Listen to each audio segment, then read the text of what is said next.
Colleagues, welcome to the Stress First Aid for Healthcare Professionals, this Steps Forward webinar. As a brief introduction, I am Professor Richard Westfall. I'm advanced practice psychiatric nurse by training, and I have over 30 years experience in around working in stress and coping in healthcare organizations, and I led a Navy team that developed a peer support program that was rolled out across Navy medicine, and stress first aid was a key part of this. And I'll turn it over to my colleague, Patricia Watson. Thank you, Richard, and thank you so much to all of you for being here. I'm Patricia Watson. I work at the National Center for PTSD. I'm a clinical psychologist. I've been at the National Center for PTSD since 1998. Prior to that, I was a psychologist in the Navy for 8 years.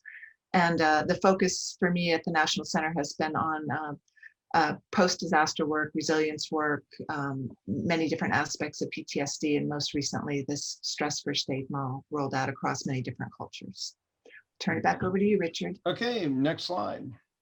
So we would be remiss to have an educational opportunity if we didn't address learning objectives. And so our learning objectives are really straightforward. One is how to recognize stress injuries in healthcare professionals, and we'll talk a bit more what a stress injury is. We're going to talk about how to administer stress first aid at the individual levels. We're doing a lot of work around peer support and peer teams, but the initial model is really thinking about a peer or an individual that's in distress, has a potential stress injury. And then we'll talk about using this model as a part of a peer support within an organization. Next slide. Go ahead, build this one out. Thank you. So when we think about stress first aid, as in most models, there's an evolution.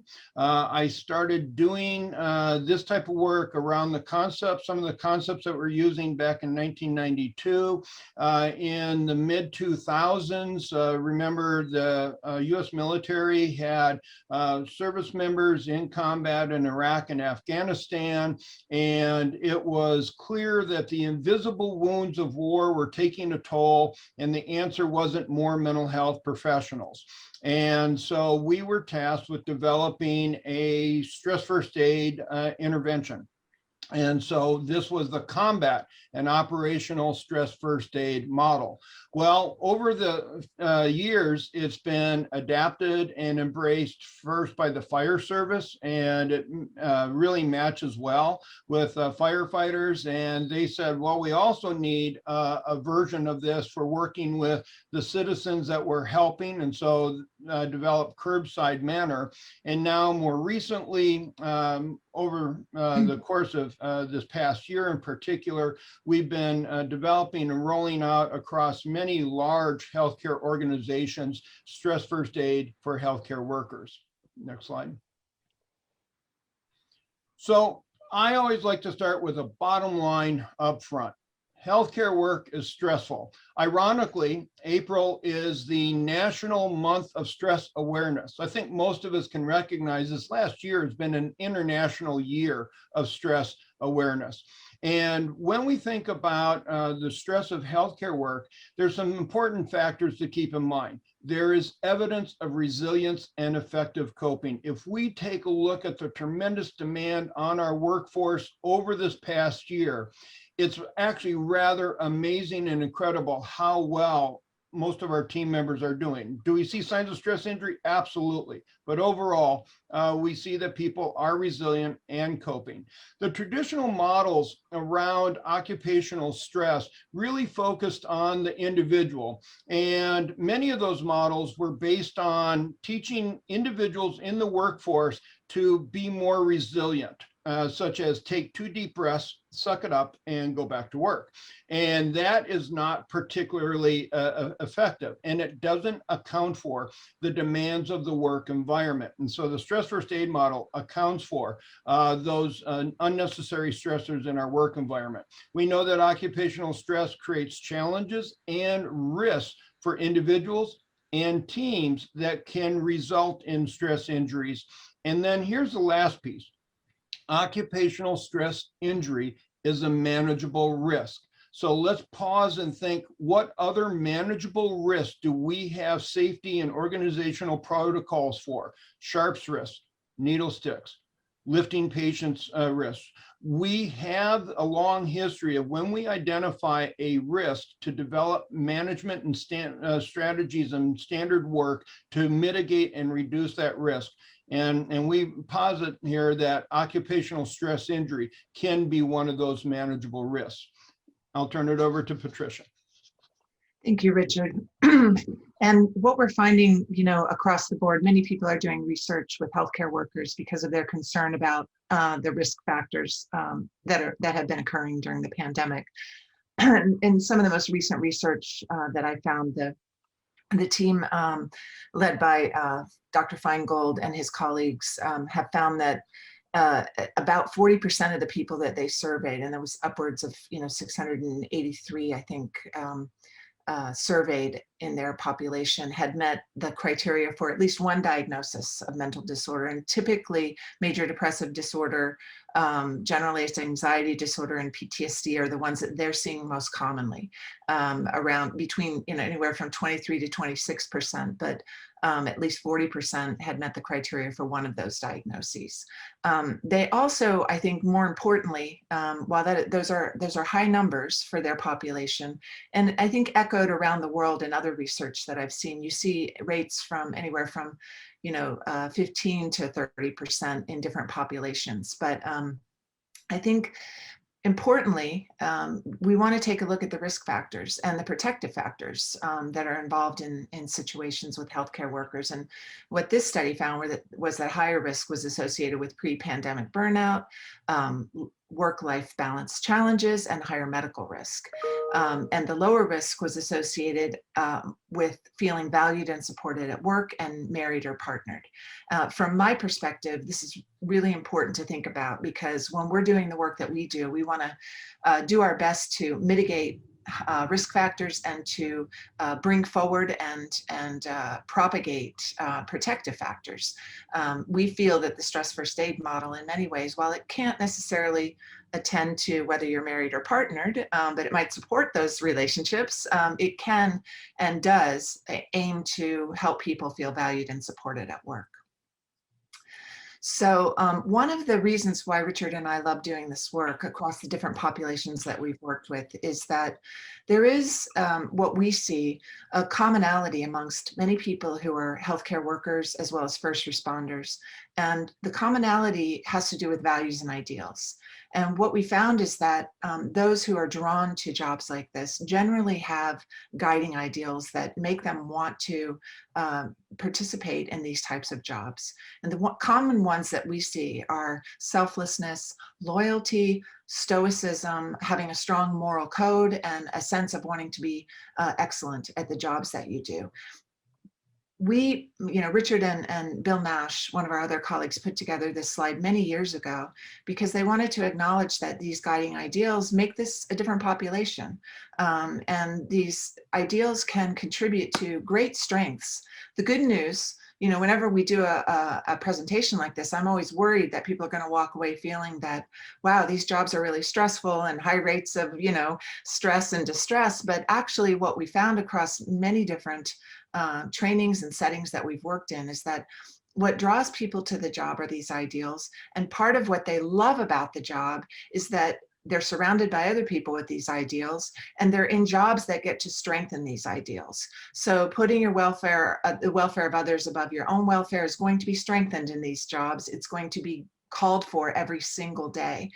Committing to helping patients heal and supporting their families, toughness and the ability to endure hardships without complaint, following this internal moral compass of choosing right over wrong, and trying to become the best and most effective professional possible. All of these ideals will be propagated in jobs like these. And at the end of the day, this is what often helps people to stay in jobs like these and endure tremendous stress. The thing that we wanted to draw attention to, though, is that these ideals can also be a source of vulnerability. And we aim to try to raise people's awareness about this so that they can work towards greater self-awareness of these potential vulnerabilities, but also helping their colleagues be more aware of these vulnerabilities. Because we know when we give trainings that typically if we ask people to raise their hands and ask them how many of you have put off a medical appointment for yourself over the last year, we usually see at least half the people in the room raise their hand sheepishly. But typically a vulnerability of being selfless is that you're not tending to your own either health problems or personal problems. This is why we often see work-life balance issues with people who are in jobs like this. We also know that you can be prone to more guilt or complicated bereavement if you perceive that you weren't able to help as much as you wanted to, or that you are in a system that you feel isn't allowing you to help as in the way that you would like to. The stoicism actually can contribute to people not even being aware of what's happening inside of them. Their adrenaline is flowing. They're kind of operating at a very high level, and they don't even pay attention to internal cues. And what I've seen a lot with the moral code is that people in jobs like this tend to feel that their standards are higher than the people around them. They go to other places and they feel like customer service is not as high as they would like it to be. It makes them angry. It also shrinks their pool for social support, because they want to be around other people who think and feel similarly to the way that they think and feel. And lastly, the value of excellence can cause people to deny or minimize or feel ashamed about situations where they're not doing as well as they would like to do, or they made mistakes. And so they tend to want to hold things inside, not admit to feeling scared or weak or making mistakes. And because of that, they don't allow themselves to talk about or process things that are upsetting to them. So Richard, I'll turn it back over to you. So when we start thinking about occupational stress vulnerabilities, there's a concept that was developed in the Department of the Navy that was really transformative for our team members. And that is this idea of stress injury, in that similar to physical injury, psychological stress can cause an injury to the mind, to the body. We are seeing more research around the amygdala and the hippocampus and its role in stress and exhaustion. And so there are some corollaries there, but research is still being done. The idea is that when we are injured, we are not automatically disabled or disordered. And this is really important when we think about occupational stress, because and we'll talk a bit about stress being on a continuum, in that we can have individuals that have an injury, but they are still quite functional and capable at work. They can still make good decisions. So it's not the same as needing a fitness for duty. So this is an injury. These injuries go beyond burnout. Burnout is a subset of a type of stress injury. And while it's important, I will argue that it's not the most important one. We also know a stress injury that when we define it, it is a severe and persistent distress or loss of functional ability caused by the stress cascade. So what do we mean by loss of functional ability? And because I said that this is about having an injury, not being disordered. Well, stress injury behaviors, first off, we tend to see a change in a role function. We have many roles. I'm a professor, I'm a supervisor, I'm a colleague, I'm a spouse, I'm a father, I'm a grandfather. We have lots of different roles. And as our stress load starts to go up and we start to have stress injuries, typically we start to pull back from one or more of these roles. The irony in occupational stress is that we often pull back from the roles that we need to be restorative and support ourselves so that we can spend more time in an environment that demands more of us without giving much back. Other signs of stress injury is no longer feeling like your normal self. You may feel or hear somebody say, I don't think this way, I don't act this way, something's really different. Or we start to see the emergence of individuals not really connecting with patients, becoming numb and just kind of going through the motions.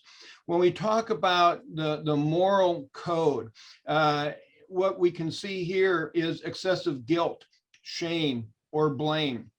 And when we think of this excessive guilt, shame, or blame, this will map to moral distress and moral injury. And most certainly, we see increase in irritability and anger. And so I would posit here that if we think about some of our coworkers that are really challenging to work with, what if we saw that behavior through the lens of a stress injury? And that was their best attempt at navigating the stresses and the challenges of the day. Next slide.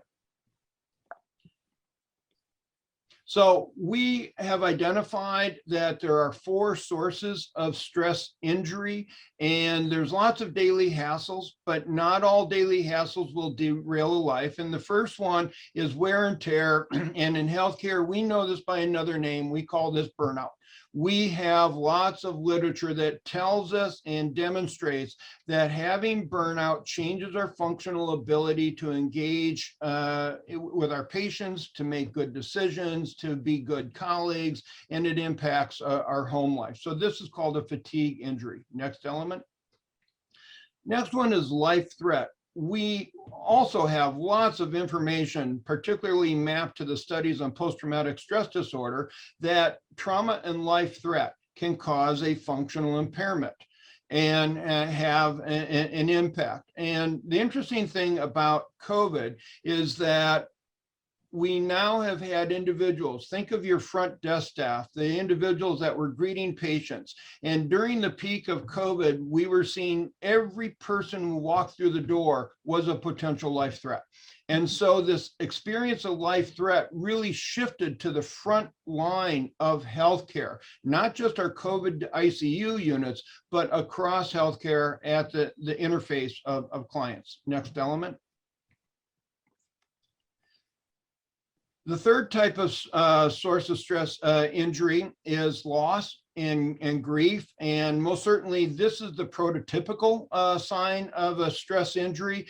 For those of you that have participated in death notification, you know that it goes, "I regret to inform you," and you barely get the rest of the words out.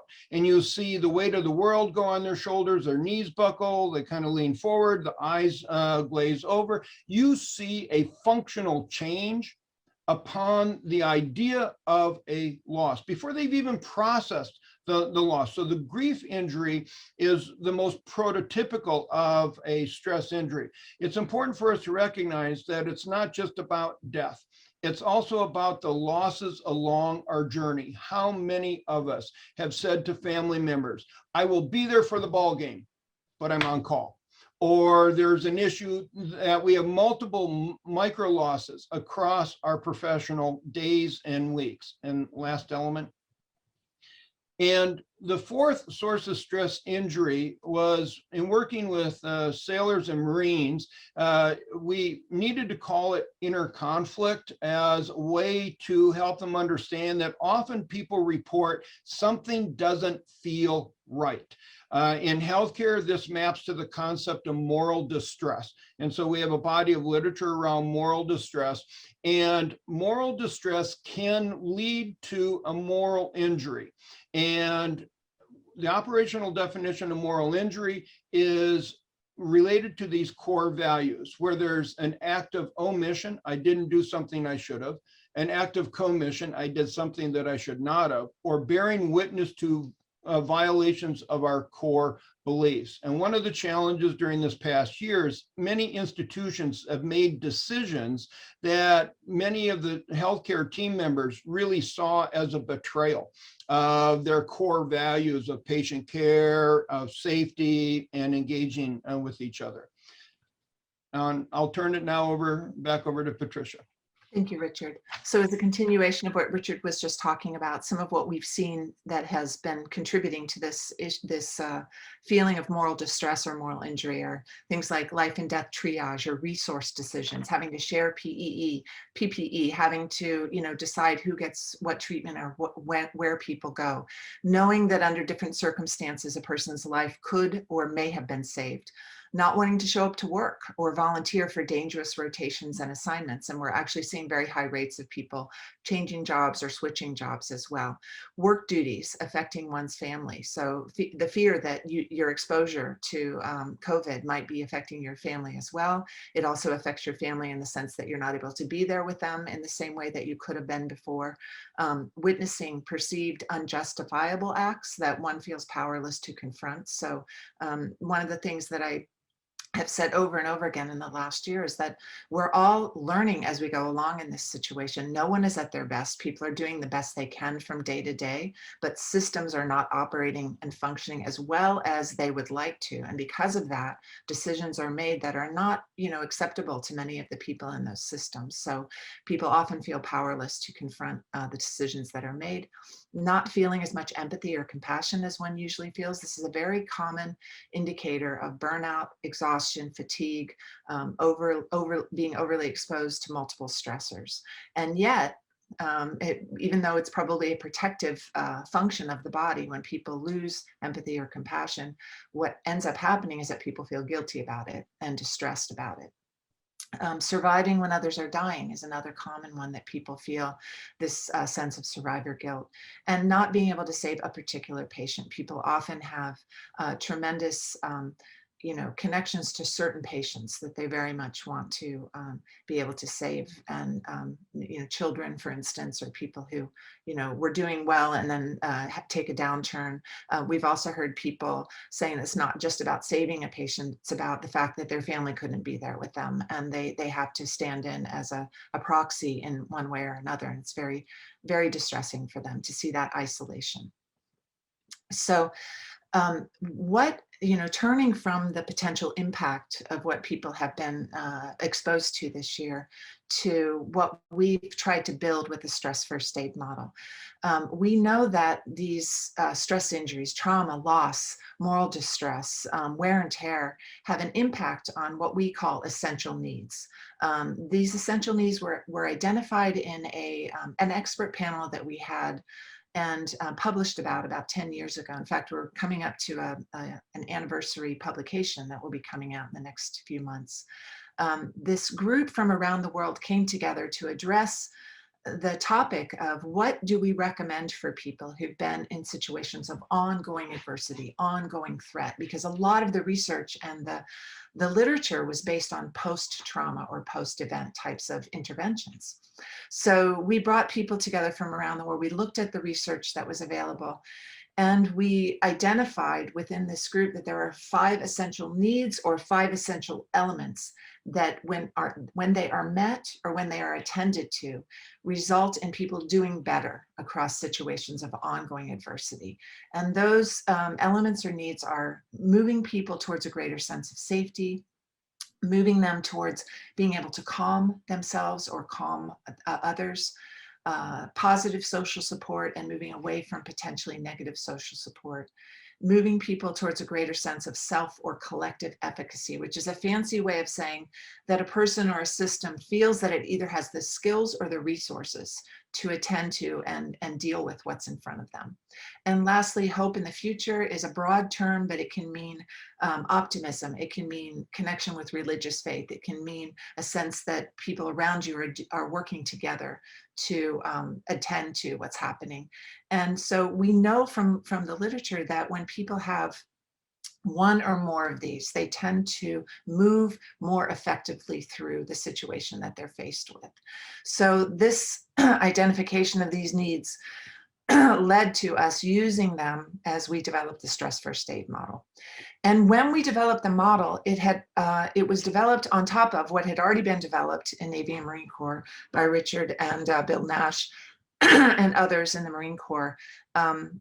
This idea of a stress continuum model. And the stress continuum model was developed in many ways to reduce stigma and to increase people's ability to have conversations about stress. So what was happening was that, and you may recognize this in the systems that you're in, people feel like either they're ready in their green zone, and if they're not in the green zone, which means you're functioning effectively, you have good well-being, you're in control, you're calm and steady, you're getting the job done, you're motivated, you have good humor, you're sleeping enough, good ethical and moral behavior.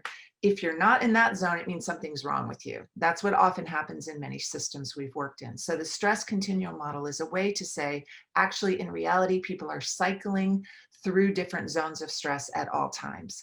And you can be in the yellow zone where you're responding to multiple stressors, both at work and at home, and you have mild and transient distress or loss of functioning. You see changes in mood, loss of motivation and focus, maybe physical changes or social changes. When people move into the orange zone, it's usually in response to either long-term kind of wear and tear or more intensive stressors, traumatic stressors, loss stressors, moral injury. And here in this zone is where you start to see more severe or persistent distress or loss of functioning. Usually, as Richard said, this is where people start to feel like I'm no longer myself, or I'm no longer able to manage my irritability or anger. I can't sleep as well. Maybe my moral compass has been affected. I'm not making decisions in the same way that I used to. And the orange zone is where we typically aim stress first aid, because here's the indication that a person might need more support.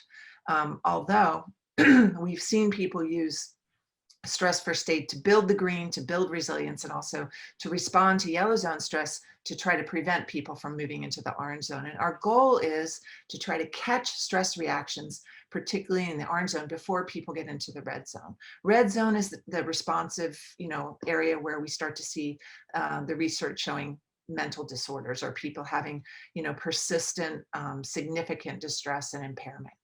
And we think red zone is often related to people having unhealed stress injuries in the orange zone. So stress continuum also is a way that we have seen people be able to start having conversations and say, I'm in the orange zone, or we're in the orange zone. What can we do about it? So it aims to reduce the sense of people not being able to talk about things, to shortcut their conversations. So they don't have to talk about all their symptoms. They can just say, we're in the orange, or we need to move back towards yellow and green. And Richard, I'll turn it back over to you. Okay.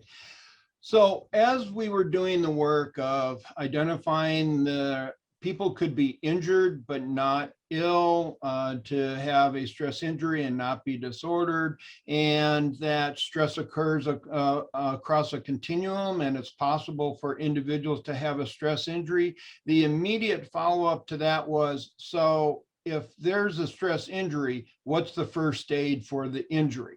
And then we worked on the stress first aid model. And so stress first aid model is a self-care and a peer support model that allows people to assess and recognize a potential stress injury, and then have some focused actions that can be helpful. Next slide. And in this particular slide, this is the stress first aid model. We have 7 C's of stress first aid. There's a couple of reasons for 7 C's. One, it was a way that we could help medics and sailors and those that were in high stress organizations and operations to be able to think through this. The other is, remember, this came out of the Naval Service, so of course having 7 C's rang true. And so when we take a look at the 7 C's, the first 2 are really bundled together, and that's this idea of check and coordinate. And when we think about this model, we can also think about basic life support, BLS. We have Annie. Annie is designed to have a bad day every day, but what's the first thing we do? We say, Annie, are you okay? So we assess. Should we not give our colleagues the same courtesy that we give Annie? And then the next is coordinate. Who else needs to know? And in BLS, that's, activate the EMS, get the AED. And it's a symbol that we don't need to do this alone. And so this is where we start to bring in the idea of peer support. The other thing that's really important about this model is that it's not about the event. It's about the reactions to the event, and reactions can be from minutes to hours to days to months to decades. I do work with Vietnam veterans, and some of my clients have 30, 40, now 50 years of a code of silence. And this model has been a way that we can have a dialogue. So check and coordinate. And this is something that most of us do automatically all the time. And that's why you see it built into this model across all of the steps. Then we see these 5 essential human needs that Patricia talked about earlier. And I'm going to draw your attention to this idea of primary aid. This is something that we do automatically. If as a nurse, I'm doing a dressing change and my patient stops breathing, I'm not going to continue the dressing change. So airway, breathing, circulation, what is that we must pay primary attention to? And that is cover, and cover means safety. The individual safety, your safety, physical safety, psychological safety, patient safety, because we know that when our head isn't in the game, when we know that we have a toxic avenger that's disrupting the flow of communication on the team, patient care is at risk. Next is this idea of being able to calm, downregulate our autonomic nervous system, deep breath, and this area of breath work is really important here. So cover and calm are primary aid skills. Next, we get into something that's called secondary aid. And secondary aid is transformative, but this is often that which occurs for us together. This is about our team and our work environment. And so we have connect, social support. An incredible amount of literature has indicated that if we are to go into harm's way and can only take one thing with us, we should take our social support. That will be the single thing that is most protective. And yet, when we have individuals with stress injuries, ironically, one of the things that starts to happen is they dissemble and they pull away from their social support. So how do we support connections with the team and others? Competence has 2 elements within healthcare. There's the competence to do our job, but also there's the competence for coping in the moment. This isn't a grand competence. This is, how do I make it through this shift? How do I make it through today? How do I deal with the challenges that I have in my home life while I'm at work? So it's managing those challenges.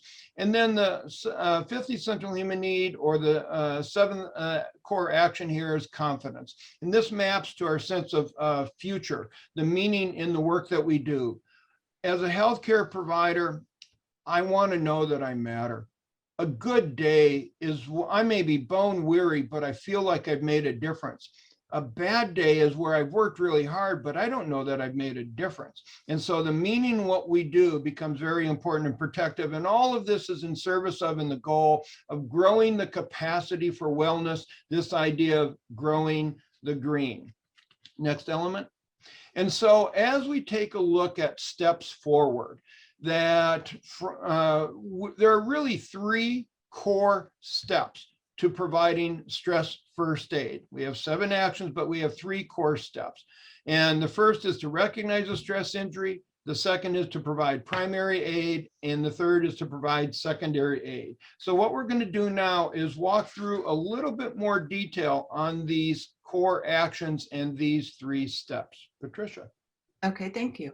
So step 1, as Richard said, is just to recognize stress injuries. And I would suggest that one of the aspects of this model that I like the most is that instead of trying to prescriptively tell people how to do things, it just points out the importance of doing these things. We really have a sense of other esteem, which is a term I've coined over the year, that we trust that the people who are using this model can decide what each of these elements or steps looks like for themselves, depending on their capacity and depending on the circumstances in front of them.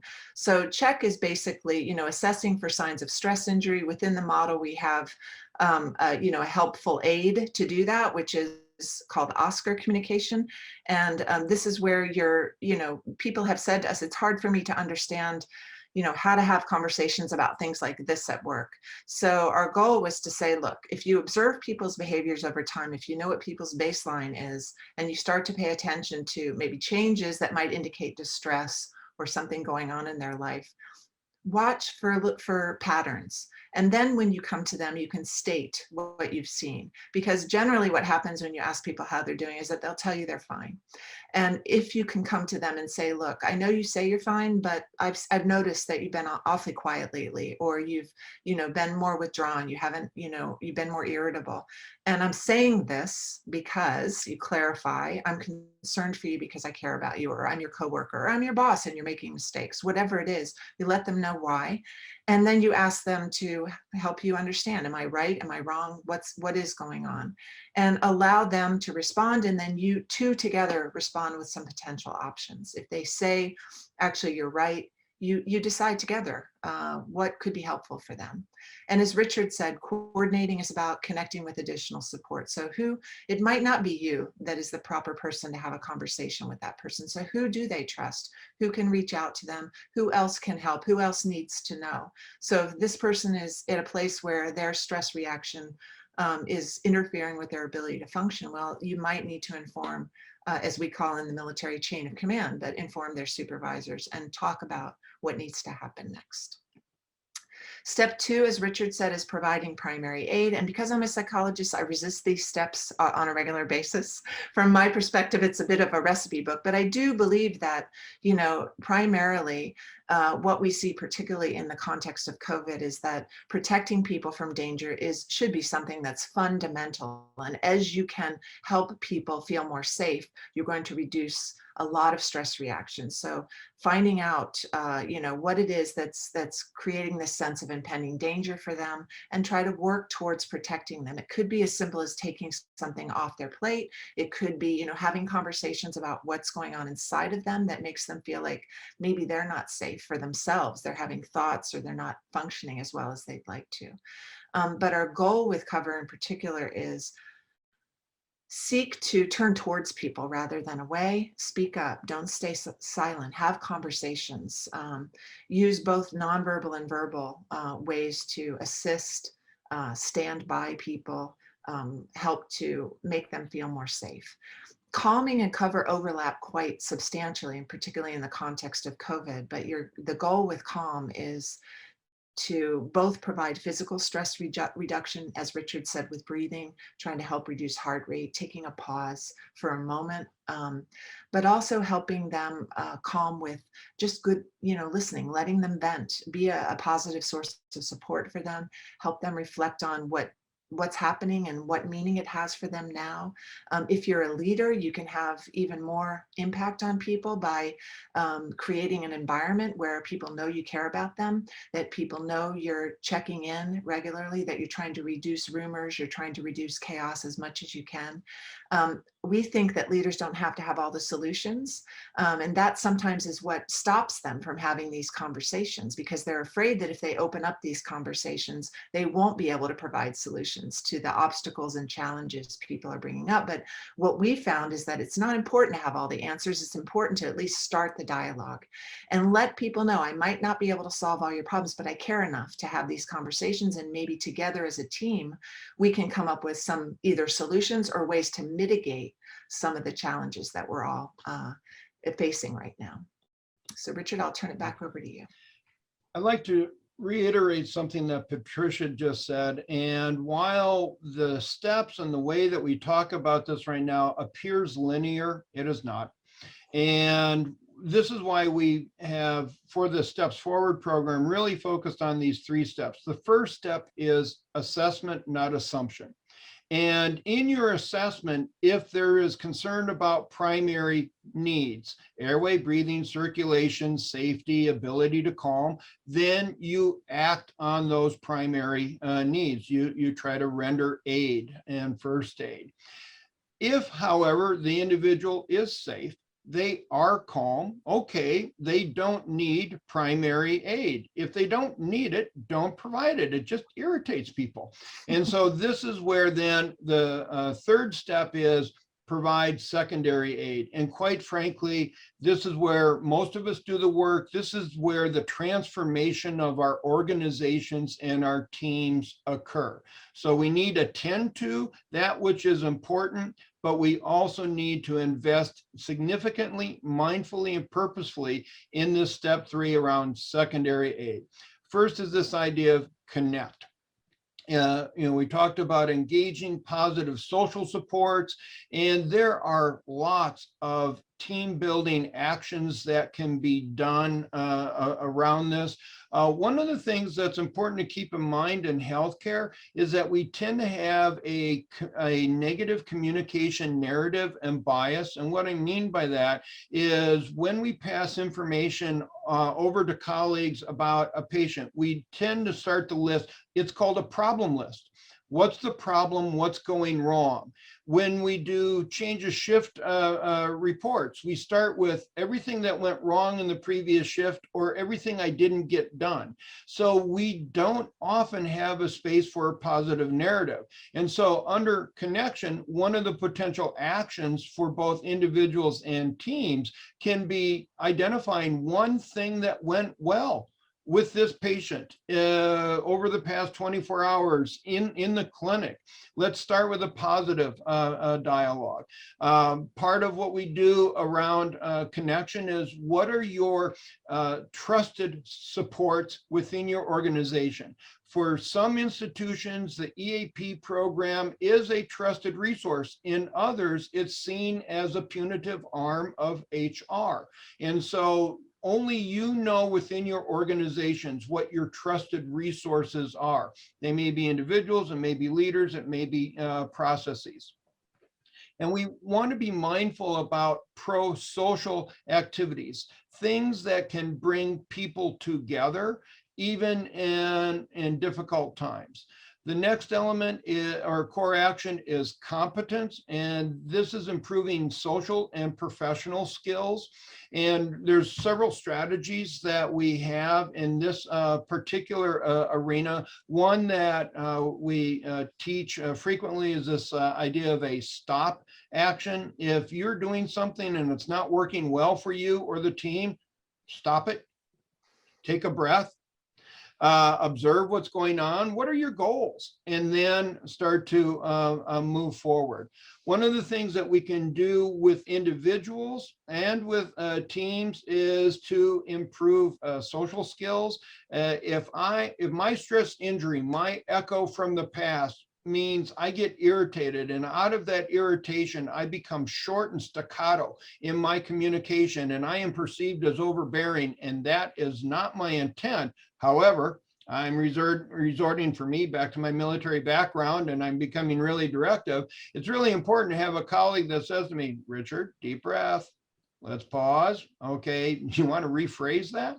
And often, how do we have the skill then to navigate and achieve what we want to achieve? And then the seventh core action is confidence. And the idea here is building self-esteem and hope for the future.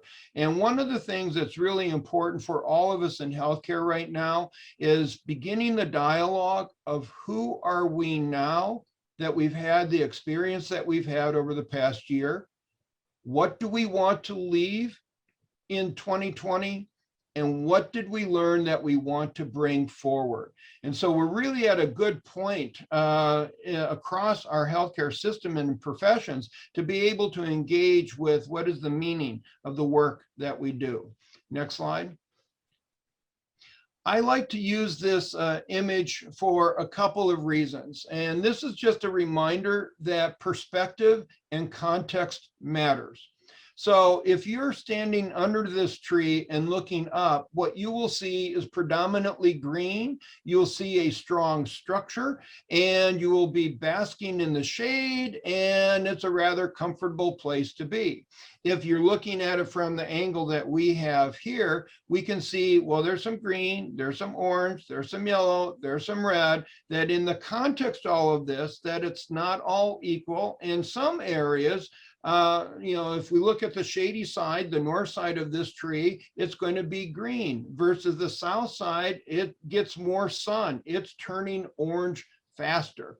And then if you're looking at the top, looking down, all you see is orange. All you see is red. So when we look at our colleagues and within our institutions, it's important to recognize and keep in mind that context matters. So with that, next slide. And this is a slide that we have set up, and we would like to open for Q&A at this time. So appreciate your attention during this presentation. So thank you, Richard, very much. Patricia, could you advance the next slide, please? So before we go into the Q&A, you can start typing your questions in the Q&A box on the bottom of the screen. We want to remind you that there are some AMA resources available to you to support your physicians and staff. They're available through the website, ama-assn.org. Next slide. And these Steps Forward webinar series, the next one we actually have is May 11th at 11 o'clock. Bernadette Lim, Stacy Lloyd, and Dr. Michael Tuddy are going to discuss the introduction to the AMA's telehealth immersion program. You can see there's a few others after that, May 11th, that are available. And then final slide. So if you've got any questions at all, please email stepsforward@ama-assn.org. So let me start off with the first question was, how long before this recording can be viewed online? The usual process is it takes a couple of days to collate it and deal with it. But we will get it out there as soon as we are able to, and it will be available through the website. So a question to Dr. Watson. You have presented the research dealing with a lower risk if one is married or partnered.